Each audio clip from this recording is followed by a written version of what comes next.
அனைவருக்கும் வணக்கம். டிஎன்பிஎஸ்சி படிக்கிற அனைவருக்கும் ஒரு குட் நியூஸ். என்ன அப்படின்னா 27/8/2024 அதாவது இன்னைக்கு டெய்லி தந்தி சேலம் அப்படிங்கிற நியூஸ் பேப்பரில் இன்னும் 17 மாதத்தில் 18,000 அரசு காலி பணியிடங்கள் நிரப்பப்படும் அப்படின்னு டிஎன்பிஎஸ்சி தலைவர் சொல்லியிருக்காரு. அதுவே ஆகஸ்ட் 15 அன்னைக்கு ஸ்டாலின் ஒரு மீட்டிங்கில் 2026க்குள்ளே 75,000 காலி பணியிடங்கள் நிரப்பப்படும் அப்படின்னு சொல்லியிருப்பார்.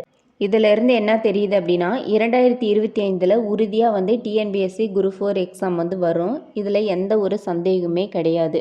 இன்னும் 3 மந்தில் பார்த்தோம் அப்படின்னா ஆனுவல் பிளானர் விடுவாங்க. அதில் டிஎன்பிஎஸ்சி மட்டும் இல்லாமல் அதர் டிபார்ட்மெண்ட்டும் சேர்த்து நிறைய வேக்கன்சி விடுறதுக்கான வாய்ப்புகள் அதிகமாகவே இருக்குது. இப்போலேருந்து படிச்சிங்க அப்படின்னா கூட 2025 வரப்போகிற குரூப் 4 எக்ஸாமை ஈஸியாக கிளியர் பண்ணிடலாம். நம்மளுடைய சேனலில் டிஎன்பிஎஸ்சிக்கு தேவையான அனைத்து கேள்வி பதில்களும் நாங்கள் உங்களுக்காக கொடுத்துக்கிட்டு இருக்கோம். நம்மளுடைய சேனலை தொடர்ந்து பார்த்துக்கிட்டு வாங்க. சேனலை சப்ஸ்கிரைப் பண்ணிக்கோங்க, லைக் பண்ணிக்கோங்க, பக்கத்தில் இருக்கிற பெல் ஐக்கானை கிளிக் பண்ணிக்கோங்க. அடுத்து ஒரு குட் நியூஸோடு பார்க்கலாம்.